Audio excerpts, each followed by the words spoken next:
আমরা বেঁচে থাকার জন্য খাদ্য গ্রহণ করি, তাই আজকে আমরা খাদ্য সম্পর্কে জানব।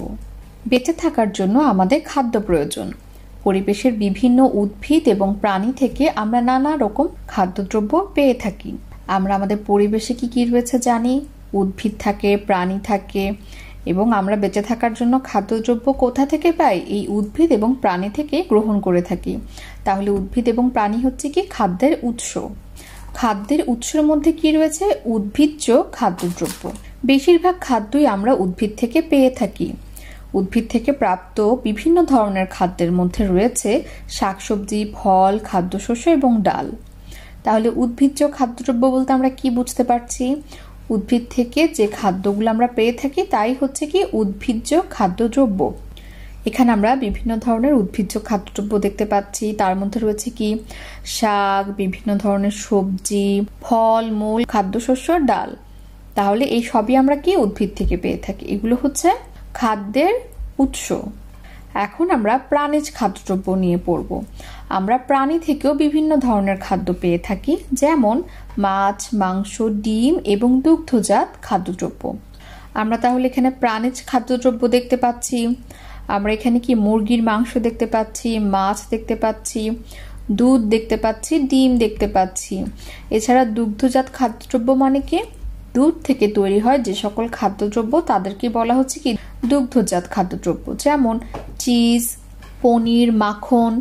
এগুলো কি? এগুলো সব দুধ থেকে তৈরি হয়। তাহলে আমরা খাদ্যের দুটি উৎস সম্পর্কে জানলাম। একটি হচ্ছে প্রাণীজ উৎস আর একটি হচ্ছে উদ্ভিজ্জ উৎস। পুষ্টি উপাদান। আমরা প্রতিদিন খাদ্যদ্রব্য কেন গ্রহণ করি?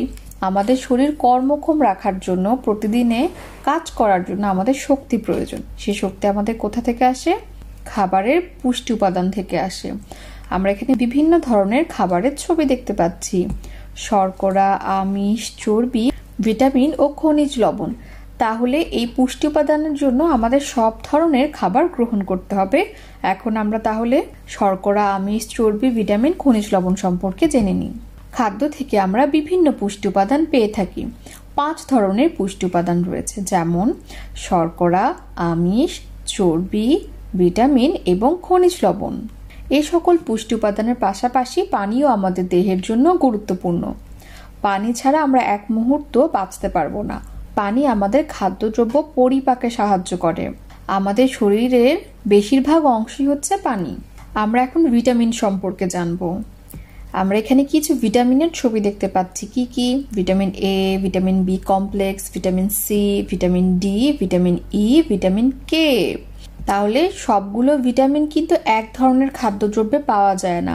বিভিন্ন ধরনের খাদ্যে বিভিন্ন ধরনের ভিটামিন রয়েছে। আমরা এখন কি ধরনের খাদ্যে কোন ধরনের ভিটামিন রয়েছে সে সকল সম্পর্কে জেনে আসি। ভিটামিন। ভিটামিন আমাদের দেহ কর্মক্ষম রাখতে সহায়তা করে। ভিটামিন দেহের রোগ প্রতিরোধ ক্ষমতা বৃদ্ধি করে এবং দেহের বৃদ্ধিতে সাহায্য করে। চোখ ও হাড় সহ দেহের বিভিন্ন অঙ্গের কাজ সম্পাদনে সহায়তা করে। ভিটামিন 6 প্রকার। Vitamin A, vitamin B, vitamin C, vitamin D, vitamin E এবং ভিটামিন কে। ভিটামিন বি বিভিন্ন ধরনের ভিটামিন নিয়ে গঠিত, তাই একে কি বলা হয়? Vitamin B complex. কমপ্লেক্স মানে হচ্ছে কি অনেকগুলো জিনিস একসাথে যখন থাকে তখন আমরা বলি কমপ্লেক্স বা যৌগ। শাকসবজি, ফল, মাংস, মাছ এবং দুগ্ধজাত খাদ্যদ্রব্যে ভিটামিন পাওয়া যায়। তাহলে ভিটামিনের কাজ কি? ভিটামিন আমাদেরকে কর্মক্ষম রাখতে সাহায্য করে। আমরা কিন্তু ভিটামিন থেকে শক্তি পাই না। শক্তি আমরা পাই শর্করা থেকে, কিন্তু ভিটামিন আমাদের কি করে? আমাদের শরীরকে কর্মক্ষম রাখে এবং রোগ প্রতিরোধ ক্ষমতা বৃদ্ধি করে। আমাদের শরীরে যদি ঠিকমতো ভিটামিন না থাকে তাহলে কি হবে? আমরা সহজে অসুস্থ হয়ে যাব, সহজে আমাদের ঠান্ডা লেগে যাবে, সহজে জ্বর বেঁধে যাবে, যে কোনো ধরনের অসুখে আমরা সহজে কাবু হয়ে যাব। রোগের প্রতিরোধ ক্ষমতাটা তাহলে কোথা থেকে আসে? এই ভিটামিন থেকে আসে। এবং আমরা জানলাম কি 6 ধরনের ভিটামিন রয়েছে। আমরা এখন কি জানবো? ভিটামিন ও এদের উৎস, কাজ এবং অভাবজনিত রোগ সম্পর্কে জানবো। উৎস মানে কি? আমরা ভিটামিন কি কি খাবার থেকে পাবো সেটা হচ্ছে উৎস। কাজ হচ্ছে এই খাবার আমাদের শরীরকে কিভাবে সাহায্য করে সেটা সম্পর্কে জানবো। আর ভিটামিনের অভাব হলে আমাদের শরীরে কি কি রোগ হয় সেটা সম্পর্কে জানবো। তাহলে প্রথমে আসি ভিটামিন এ তে। ভিটামিন এ আমরা কোন কোন খাদ্যে পাবো? গাজর, পালং শাক, মিষ্টি কুমড়া, ছোট মাছ, দুধ, ডিমের কুসুম ইত্যাদি। বিভিন্ন ধরনের রঙিন শাকসবজিতে আমরা ভিটামিন এ পাবো, যেমন মিষ্টি কুমড়া কি কমলা রঙের, গাজর কমলা রঙের, পালং শাক সবুজ রঙের, এরকম লাল, সবুজ, কমলা, হলুদ বিভিন্ন ধরনের সবজির মধ্যে আমরা কিন্তু ভিটামিন এ পাবো। ভিটামিন এর কাজ কি? আমাদের স্বাভাবিক দৃষ্টিশক্তি বজায় রাখে, সুস্থ ত্বক ও দাঁত গঠন এবং রোগ প্রতিরোধ ক্ষমতা বৃদ্ধিতে সহায়তা করে। তাহলে আমরা কি জানতে পারলাম? আমাদের চোখের দৃষ্টি ঠিক রাখবে, আমাদের ত্বক মানে চামড়া, আমাদের গায়ের উপরে যে চামড়া থাকে আমরা বলি ত্বক, সেই ত্বক, তারপর কি দাঁত, আমাদের নখ, এগুলো ঠিক রাখে এবং রোগ প্রতিরোধ ক্ষমতা বৃদ্ধি করে। তাহলে আমরা কি বুঝবো? যাদের চশমা পড়তে হয়, দাঁতের গঠন ভালো নয়, নখ ভেঙে যায়, ত্বকের রোগ হয়, তাদের কি ভিটামিন এ এর অভাব রয়েছে। এছাড়াও ভিটামিন এর অভাবে কি হয়? রাতকানা রোগ হয়। অর্থাৎ রাতকানা রোগ মানে কি? যাদের রাতে দেখতে সমস্যা হয়, দিনের বেলা তারা ঠিকই দেখতে পারেন কিন্তু রাতের বেলা তাদের দেখতে অসুবিধা হয়, তাকে বলছে কি রাতকানা রোগ। Vitamin B complex. Vitamin B complex হচ্ছে কি এই ভিটামিনের মধ্যে বিভিন্ন ধরনের ভিটামিন থাকে। এগুলোর উৎস কি? দানা শস্য, দুগ্ধজাত খাদ্য, মাছ, কলিজা, সবুজ শাকসবজি, মটরশুঁটি ইত্যাদি। তাহলে আমরা কোথায় পাবো ভিটামিন বি কমপ্লেক্স? বিভিন্ন শস্য দানা, দুগ্ধজাত খাদ্য যেমন পনির, চিজ, মাছ, মুরগির কলিজা, সবুজ শাকসবজি এগুলোতে পাবো। এটার কাজ কি? দেহে শক্তি উৎপাদনে সহায়তা করে। তাহলে ভিটামিন আমাদের শরীরে শক্তি উৎপাদনে সহায়তা করে, কিন্তু আমরা সবচেয়ে বেশি শক্তি পাই কি ধরনের খাদ্য থেকে? শর্করা জাতীয় খাদ্য থেকে। আর এই ভিটামিন বি কমপ্লেক্সের অভাবে কি হয়? বেরি, মুখে ও জিভে ঘা, এনিমিয়া বা রক্তশূন্যতা। এনিমিয়া বা রক্তশূন্যতা বলতে আমরা কি বুঝি? অনেক সময় আমাদের শরীরে রক্ত অনেক সময় কমে যায়। আমাদের রক্তের একটি উপাদান হচ্ছে কি হিমোগ্লোবিন। এটা সংখ্যা যদি অনেক কমে যায় তখন আমাদের কি হয়? রক্তে ঘাটতি দেখা যায়, আমাদের শরীর সাদাটে হয়ে যায়, তখন আমরা তাকে কি বলছি? এনিমিয়া বা রক্তশূন্যতা। ভিটামিন সি বিভিন্ন ফল যেমন পেয়ারা, আমলকি, কমলা, লেবু এবং শাকসবজি যেমন টমেটো, বাঁধাকপি, ব্রোকলি ইত্যাদিতে রয়েছে ভিটামিন সি। তাহলে কি বিভিন্ন ধরনের টক জাতীয় খাবার, আমলকি, লেবু, মালটা এসবে কি রয়েছে? ভিটামিন সি রয়েছে। এছাড়াও কিছু সবজিতেও আমরা ভিটামিন সি পাই। ভিটামিন সি কি কাজ করে? রোগ প্রতিরোধ ক্ষমতা বৃদ্ধি করে, দেহের বৃদ্ধি সাধন করে এবং দেহকে কর্মক্ষম রাখতে সহায়তা করে। এছাড়া এর অভাবে কি হচ্ছে? স্কারভি, মাড়ির রোগ। স্কারভি মানে কি? দাঁতের মাড়ি থেকে রক্ত পড়া, দাঁতের মাড়ি ফুলে যাওয়া। আমরা অনেক সময় কি করি? দাঁত ব্রাশ করার সময় খেয়াল করি আমাদের দাঁত থেকে রক্ত পড়ছে, তাহলে এগুলো কিসের জন্য হয়? ভিটামিন সি এর অভাবে হয়। ভিটামিন ডি, ডিমের কুসুম, মাছের তেল, সূর্যরশ্মি এগুলোতে কি পাওয়া যায়? ভিটামিন ডি পাওয়া যায়। মাছের তেল আমাদের শরীরের জন্য খুব উপকারী। হাড়ের বৃদ্ধি ও গঠনে ভিটামিন ডি সহায়তা করে। তাহলে ভিটামিন ডি এর অভাবে কি হয়? রিকেটস বা হাড় বেঁকে যাওয়া। আমরা অনেক সময় দেখি অনেকের কি পা বাঁকানো থাকে, হাঁটতে অসুবিধা হয়, ভিটামিন ডি এর অভাবে এই রোগটা হয়ে থাকে। ভিটামিন ই, উদ্ভিজ্জ তেল, বাদাম, কলিজা ইত্যাদিতে আমরা ভিটামিন ই পেয়ে থাকি। তাহলে উদ্ভিদ থেকে আমরা যে তেল পাই তাকে আমরা বলছি কি উদ্ভিজ্জ তেল, যেমন অলিভ অয়েল। এই ধরনের তেলে কি থাকে? ভিটামিন ই থাকে। রক্ত কোষগুলোকে ক্ষতিগ্রস্ত হওয়া থেকে রক্ষা করে। আমাদের শরীরে কিছু রক্তের কোষ রয়েছে, সেগুলো যাতে ক্ষতিগ্রস্ত না হয় সেই কাজটা কে করে? Vitamin E. দুর্বল পেশি বৃদ্ধির হার কমে যায়। তাহলে ভিটামিন ই যদি ঠিকমতো আমাদের শরীরে না থাকে তখন কি হয়? আমাদের মাংসপেশি দুর্বল হয়ে যায় এবং আমাদের বৃদ্ধি কমে যায়। ভিটামিন কে, পাতা বিশিষ্ট সবুজ শাকসবজি যেমন ঢ্যাঁড়স, সয়াবিন ইত্যাদিতে ভিটামিন কে থাকে। ভিটামিন কে এর কাজ কি? কেটে যাওয়া স্থানে রক্ত জমাট বাঁধতে সাহায্য করে। আমাদের যখন হাত পা কেটে যায় তখন সেখান থেকে রক্ত বের হয়, কিন্তু একটা সময় পর কি হয়? রক্ত পড়া বন্ধ হয়ে যায়। কিভাবে বন্ধ হয়? আমাদের শরীরে একটি সিস্টেম থাকে যে সিস্টেমের মাধ্যমে রক্তটা জমাট বেঁধে যায় এবং আর রক্ত পড়ে না। ওই সিস্টেমটাকে কে সাহায্য করে? Vitamin K. এর অভাবে কি হয়? যকৃতের রোগ, রক্ত জমাট বাঁধার ক্ষমতা কমে যায়। তাহলে আমাদের লিভার বা যকৃতে সমস্যা দেখা দেয়। এছাড়া অনেকের রক্ত পাতলা হয়ে যায়, জমাট বাঁধতে না পারার কারণে পাতলা হয়ে যায়, রক্ত পড়া বন্ধ হয় না বা বিভিন্ন ধরনের অসুখ বিসুখ দেখা দেয়। তাহলে আমরা 6টা ভিটামিন সম্পর্কে জানলাম, তাদের উৎস, কাজ ও অভাবজনিত রোগ সম্পর্কেও জানলাম। আমরা চেষ্টা করব কি যাতে আমরা এই চার্টটা মনে রাখতে পারি। আমরা কিছু উদ্ভিজ্জ আমিষ দেখতে পাচ্ছি, কিছু প্রাণীজ আমিষ দেখতে পাচ্ছি। তাহলে আমরা এখন কি সম্পর্কে জানবো? আমিষ সম্পর্কে বা প্রোটিন সম্পর্কে। আমিষ বা প্রোটিন, আমরা ইংরেজিতে পড়ে থাকি প্রোটিন। আমিষ দেহের গঠন, ক্ষয়পূরণ এবং বৃদ্ধি সাধন করে। প্রাণী ও উদ্ভিদ থেকে প্রাপ্ত বিভিন্ন ধরনের খাদ্য থেকে আমরা আমিষ পেয়ে থাকি। উদ্ভিদ থেকে যে আমিষ পাওয়া যায় তাকে উদ্ভিজ্জ আমিষ বলে। মটরশুঁটি, ডাল, বাদাম, শিমের বিচি ইত্যাদি উদ্ভিজ্জ আমিষ। আবার প্রাণী থেকে যে আমিষ পাওয়া যায় তাকে প্রাণীজ আমিষ বলে, যেমন মাছ, মাংস, ডিম এবং দুগ্ধজাত খাদ্য ইত্যাদি প্রাণীজ আমিষ। তাহলে আমিষের কাজ কি বা প্রোটিনের কাজ কি? আমাদের দেহর গঠন, ক্ষয়পূরণ ও বৃদ্ধি সাধন। একটা মানুষ কি হয়? ছোট থেকে বড় হয়। তাহলে তার দেহের গঠনের জন্য, ছোট থেকে বড় হওয়ার জন্য এবং আমরা যে প্রতিদিন কাজকর্ম করে আমাদের শক্তির ক্ষয় হয়, সেই ক্ষয় পূরণের জন্য আমিষ দরকার হয়। এবং আমিষ আমরা কোথা থেকে পাই? উদ্ভিদ থেকেও পাই, প্রাণী থেকেও পাই। সেরকম কিছু নামও আমরা জেনে নিয়েছি, যেমন মটরশুঁটি, ডাল, বাদাম, শিমের বিচি, অর্থাৎ বিচি জাতীয় অনেক খাদ্যে আমরা প্রোটিন পাই। এছাড়াও মাছ, মাংস, ডিম, দুগ্ধজাত খাদ্যতেও রয়েছে আমিষ। আমরা এখানে কিছু রোগের নাম দেখতে পাচ্ছি: রাতকানা, রিকেটস, গলগণ্ড, বেরিবেরি। রাতকানা কিসের অভাবে হয় আমরা জেনেছি? ভিটামিন এ এর অভাবে রাতকানা হয়। ছেলেটি রাতের বেলা ঠিকমতো দেখতে পাচ্ছে না। আর এখানে দেখতে পাচ্ছি কি রিকেটস, ভিটামিন ডি এর অভাবে হয়। আমরা দেখতে পাচ্ছি কি বাচ্চাটির পায়ের হাড় বেঁকে গিয়েছে, বাচ্চাদেরই বেশি হয়ে থাকে। এখানে দেখতে পাচ্ছি কি গলগণ্ড, এই মেয়েটির গলা কি ফুলে গিয়েছে। গলগণ্ড কেন হয়? আয়োডিনের অভাবে হয়। আমরা যে লবণ খেয়ে থাকি, ছোট মাছ খেয়ে থাকি, সেগুলোতে কি থাকে? আয়োডিন থাকে। এটা একটি খাদ্য উপাদান। আর এখানে কি রয়েছে? বেরিবেরি। এই রোগের ফলে কি হচ্ছে? হাত পা একদম চিকন হয়ে যাচ্ছে, হাড্ডিসার হয়ে যাচ্ছে। পুষ্টি উপাদানের প্রয়োজনীয়তা। আমাদের দেহের জন্য পুষ্টি উপাদান খুবই গুরুত্বপূর্ণ। ভিটামিনের অভাব হলে বিভিন্ন রোগ হতে পারে, যেমন রাতকানা, মুখের ঘা, রিকেটস, বেরিবেরি ইত্যাদি। আবার আমিষের অভাব হলে বৃদ্ধি ব্যাহত হয় এবং পেশি ক্ষয়প্রাপ্ত হয়। পুষ্টি উপাদান যেমন আয়োডিনের অভাবে গলগণ্ড রোগ হতে পারে। পর্যাপ্ত পরিমাণে পুষ্টি উপাদান পাওয়ার জন্য বিভিন্ন খাদ্যের সমন্বয় করে সুষম খাদ্য গ্রহণ করতে হবে। তাহলে আমরা কি শুধুমাত্র এক ধরনের খাবার খেতেই অভ্যস্ত হব না, আমাদের বিভিন্ন ধরনের খাবার খেতে হবে, যেমন মাছ, মাংস, শাকসবজি, ফলমূল সবকিছুই আমাদের খাওয়ার অভ্যাস করতে হবে। তাহলে কি আমরা সুষম খাদ্য গ্রহণ করতে পারবো। সুষম খাদ্য মানে কি? তাহলে প্রয়োজনীয় সব ধরনের খাদ্য উপাদান গ্রহণ করাকে আমরা কি বলছি? সুষম খাদ্য। সুষম খাদ্য শরীরের সুস্থতার জন্য সুষম খাদ্য অপরিহার্য। সুষম খাদ্যে শরীরের জন্য প্রয়োজনীয় পুষ্টি উপাদানের সবগুলোই পরিমাণ মতো থাকে।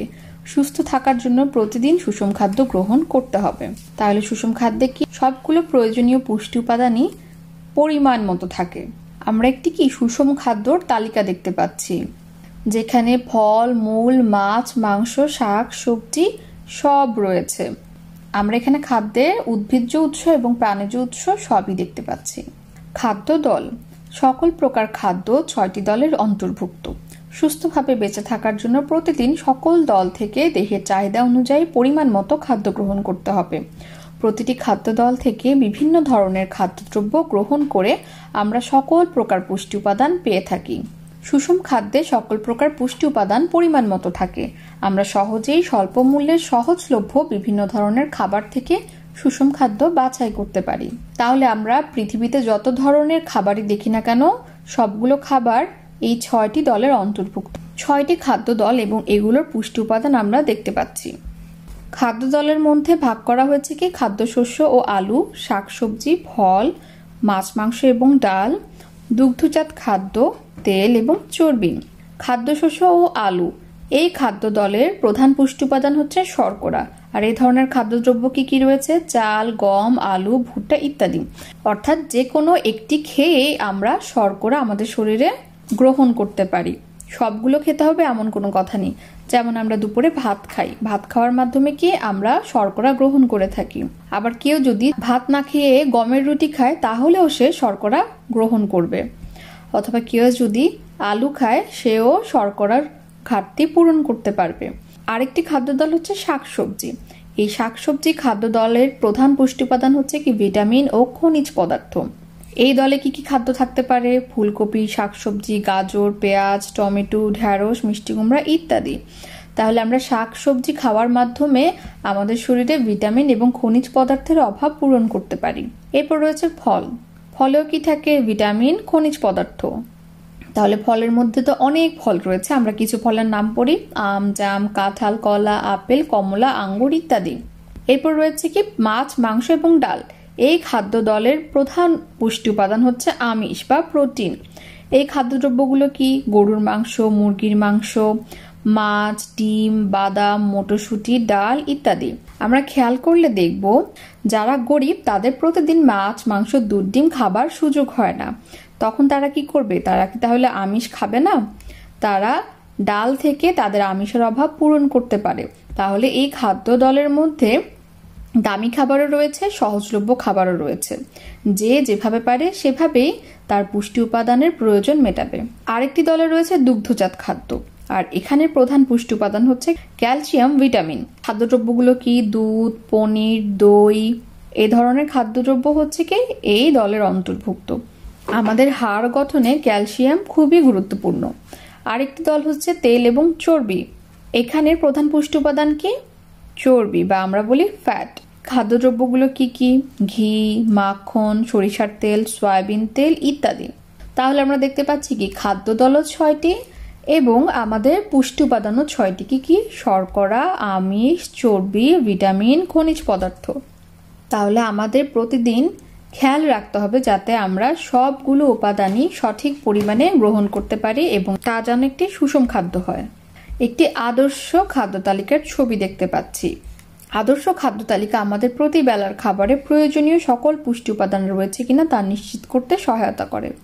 এই খাদ্য তালিকা থেকে আমরা বুঝতে পারি প্রতি বেলায় কোন খাদ্য কতটুকু খেতে হবে। চিত্রে দেখানো খাদ্য তালিকা অনুযায়ী আমাদের প্রতি বেলার মোট খাবারের প্রায় অর্ধেক শাকসবজি ও ফল খেতে হবে। অল্প পরিমাণে তেল ও চর্বি জাতীয় খাবার খেতে হবে। এর সাথে পর্যাপ্ত পরিমাণ নিরাপদ পানি পান করতে হবে।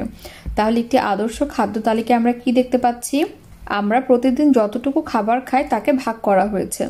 খাদ্যশস্য, শাকসবজি, ফল, দুধ, মাছ, মাংস ও ডাল, আর রয়েছে কি তেল, চর্বি। তাহলে খাদ্যশস্য থেকে আমরা কি পাই? আমরা শর্করা বা কার্বোহাইড্রেট পাই। কেউ আমরা ভাত খাই, কেউ রুটি খাই, কেউ পাউরুটি খেয়ে থাকি। সাথে কি থাকতে হবে আমাদের? ভাত, রুটি, ব্রেড বা পাউরুটি এসবের সাথে আমাদের পর্যাপ্ত পরিমাণে শাকসবজি খেতে হবে, মাছ, মাংস, ডাল খেতে হবে, দুধ খেতে হবে, ফল খেতে হবে, এছাড়া তেল ও চর্বি খেতে হবে। আমাদের খেয়াল রাখতে হবে আমরা যাতে তেল, চর্বি বেশি পরিমাণে গ্রহণ না করি। অনেক সময় দেখা যায় আমরা এই সকল খাদ্য থেকে প্রয়োজনীয় পুষ্টি উপাদান পাচ্ছি না। তখন আমরা কি করি? এই পুষ্টি উপাদানগুলো বাইরে থেকে গ্রহণ করি। যেমন আমরা অনেকে ট্যাবলেট আকারে ভিটামিন সি খেয়েছি। তাহলে আমরা যে সিভিট খেয়ে থাকি সেটা কি? Vitamin C. এছাড়া আমরা বিভিন্ন ধরনের ভিটামিন খেয়ে থাকি। আমরা আমাদের বাসায় আব্বু আম্মুকেও এরকম ভিটামিন খেতে দেখতে পারি যে vitamin B complex, vitamin D এসব খাচ্ছে। তাহলে আমরা এই অধ্যায়ে কি শিখলাম? আমরা এই অধ্যায়ে বিভিন্ন ধরনের খাদ্যের পুষ্টি উপাদান সম্পর্কে জানলাম এবং কোন ধরনের খাদ্যে কি ধরনের ভিটামিন বা পুষ্টি উপাদান থাকে সেটা সম্পর্কেও জেনেছি। আমরা এখন অনুশীলনী শূন্যস্থান পূরণ করি। আমরা পরিবেশের উদ্ভিদ এবং প্রাণী থেকে খাদ্য পেয়ে থাকি। মাছ, মাংস এবং ডিম থেকে পাওয়া আমিষকে কি বলে? প্রাণীজ আমিষ। সুস্থ থাকার জন্য প্রতিদিন সুষম খাদ্য খেতে হবে। ভিটামিন এ এর অভাব হলে রাতকানা রোগ হয়। খাদ্য থেকে আমরা বিভিন্ন পুষ্টি উপাদান পেয়ে থাকি। সঠিক উত্তরে টিক চিহ্ন দিই। কোনটি প্রাণী থেকে আসা খাদ্য? পাউরুটি কোথা থেকে আসে? বিভিন্ন শস্য থেকে আসে, যেমন গম থেকে পাউরুটি বানানো হয়। বিস্কুট আমরা কোথা থেকে পাই? এখানেও আমরা বিভিন্ন ধরনের শস্য ব্যবহার করে থাকি, যেমন কি গম ভেঙে আটা বানানো হয়, সেখান থেকে আটা ময়দার মাধ্যমে বিস্কুট বানানো হয়। বাদাম কোথা থেকে পাই? উদ্ভিদ থেকে পাই। পনির কোথা থেকে পাই? পনির বানাতে দুধ লাগে, আর দুধ কোথা থেকে আসে? প্রাণী থেকে আসে। তাহলে প্রাণী থেকে আসা খাদ্য পনির। কোন পুষ্টি উপাদান দেহের গঠন, ক্ষয়পূরণ ও বৃদ্ধি সাধন করে? আমরা জানি আমিষ। কোন খাদ্য দলের প্রধান উপাদান শর্করা? খাদ্যশস্য ও আলু। ভিটামিন সি এর উৎস কি? ভিটামিন সি এর উৎস হচ্ছে পেয়ারা, আমলকি, কমলা, লেবু, টমেটো ইত্যাদি। ভিটামিন এ এর কাজ কি? ভিটামিন এর কাজ হচ্ছে স্বাভাবিক দৃষ্টিশক্তি বজায় রাখা, সুস্থ ত্বক ও দাঁত গঠন করা, রোগ প্রতিরোধ ক্ষমতা বৃদ্ধিতে সহায়তা করা। ভিটামিনের অভাব হতে পারে এমন 3টি রোগের নাম লেখো। ভিটামিনের অভাব হতে পারে এমন 3টি রোগের নাম হচ্ছে রাতকানা, মুখে ঘা, রিকেটস। এখন আমরা বর্ণনামূলক প্রশ্নের উত্তর দিব। সুষম খাদ্য কেন প্রয়োজন ব্যাখ্যা করো। শরীরে সুস্থতার জন্য সুষম খাদ্য প্রয়োজন। এই খাদ্যে প্রয়োজনীয় সকল পুষ্টি উপাদান পরিমাণ মতো থাকে। আমাদের দেহের গঠন, বৃদ্ধি, ক্ষয়পূরণ ও রোগ প্রতিরোধ ক্ষমতা বাড়াতে সুষম খাদ্য সাহায্য করে। এ সকল কারণে সুষম খাদ্য দেহের জন্য প্রয়োজনীয়। পর্যাপ্ত পুষ্টি উপাদান পাওয়ার সহজ উপায় বর্ণনা করো। পর্যাপ্ত পুষ্টি উপাদান পাওয়ার জন্য আমাদের কি করতে হবে? আমাদের মোট খাবারের প্রায় অর্ধেক শাকসবজি ও ফল খেতে হবে। এছাড়াও মাছ, মাংস, দুধ, ডিম রাখতে হবে। তাছাড়াও অল্প পরিমাণ তেল ও চর্বি জাতীয় খাবার খেতে হবে এবং এর সাথে পর্যাপ্ত পরিমাণ পানি পান করতে হবে। এভাবে যদি আমরা খাদ্য গ্রহণ করি তাহলে পর্যাপ্ত পুষ্টি উপাদান পাওয়া সম্ভব, অর্থাৎ আমাদের সুষম খাদ্য গ্রহণ করতে হবে। বাম পাশের অংশের সাথে ডান পাশের অংশ মিল করো। খাদ্যশস্য কি? চাল। শাকসবজি কোনটা? ফুলকপি। ফল হচ্ছে আম। দুগ্ধজাত খাদ্য হচ্ছে দই। তেল ও চর্বি হচ্ছে কি? সয়াবিন তেল।